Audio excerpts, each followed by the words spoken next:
Mamen, o, tira naman tayong napakasimpleng dinakdakan, mamen. Sabi ko naman sa inyo, pagpulutan ang gagawin nyo, mamen, huwag nyo na pahirapan sarili nyo kasi nga, kaya nga kayo uminom, para ma-relax, mamen, kaya naman tirahin na natin, baka tirahin pa ng iba. May pulutan eh.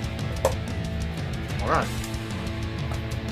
O eto na nga, mamen, simulan na natin. Napaka-basic lang ng ginawa ko dito. Meron nga ako ditong alanganing tenga, mamen.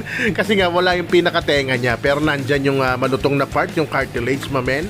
Ayan, hiniwa-hiwa ko lang para mailubog ko siya ng maayos. Kasi unang gagawin natin dyan, mamen, palalambutin natin. Bali, gabi ko sinalang yan para kinabukasan pa yan, mamen. O lagyan lang natin ng mga pampabangot, pampalasa, mamen. Dahon ng laurel, pamintang buo at isang dakot na asin. Kaya pressure cooker na yan. Kung wala kang pressure cooker, okay lang, mas matagal mo lang papakuluan. Sa pressure cooker, mamen, 10 to 15 minutes ko lang dinali yan. Kasi hindi ko naman siya binuksan. Talagang hindi ko pinakawalan yung pressure kasi nga, pang kinabukasan pa yan, mamen. Kaya hinayaan ko na lang siya dyan after 15 minutes. Ito na nga, kinabukasan na, shortcutin na natin. Nagpabaga na kagad ako. At gagawin natin dyan, iihawin lang natin yan, mamen. Kasama yung atay na in-stick ko, mamen. O yan, diba? Pampasarap din yan sa dinakdakan. Talagang ihawin nyo lang hanggang matuyo siya o hanggang medyo lumutong siya. Yan, mamen, o. Pagka-ihaw niyan, palamigin nyo lang saglit, sabay hiwa-hiwa na tayo.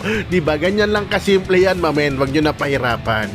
O yan, hindi ko naman sinasabing authentic to. Kasi nga, mamen, hindi utak ang nilagay ko kasi yung mga bata rito ayaw So, siyempre, pag walang utak, mayonnaise, mamen. Ayan, nilagyan ko ng 3 sibuyas na puti. Naglagay din ako ng onting luya, mamen. O nga pala, kung umabot ka sa part ng video na to, mukhang nag-e-enjoy ka na naman dyan. Baka pwede naman paki-like and share ng video, mamen.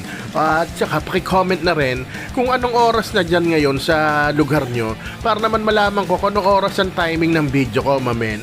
Habang hiniwa ko yung siling green at siling labuyo, mamen, or Thai sili, o bahala ka na kung gaano karaming pangpaanghang gusto mo, mamen, ha? Kaya to taste na lang yan. O ito, hiniwa ko na rin yung atay, mamen, at wala na tayong gagawin dyan kundi titimplahan natin, mamen, di ba? Sabi ko naman sa'yo, napakadali lang ng style na to, mamen. Medyo mahirap lang talaga maghiwa. Kaya dapat matalas talaga yung inyong kutsilyo, mamen. Ayan, timplahan na natin. Basic lang. O, pinigaan ko yan, mamen, ha. Kalamansi. O, bahala ka na. 5, 6. Goods na yon. Pwede mo rin yan sukaan ng bahagya. Siyempre, salt and pepper, mamen. Hindi mawawala dyan. Actually, yan pa lang pwede na Kung ako lang, mamen, ha, mas gusto ko yung ganyan, yung walang utak, walang mayo. Ayan, hinalo ko na nga. Kasi tinikman ko na rin doon, mamen. Ayan, siyempre, pambahay. Lagyan natin ng onting mayo lang, mamen. Onting-onte para makrema siya. Sabay, ayan na, mamen, titikman ko na. O, mamen, paano? Titirahin ko na to. Sabi ko nga, baka tirahin pa ng iba. Sabay sigaw ng Rapsa! Men!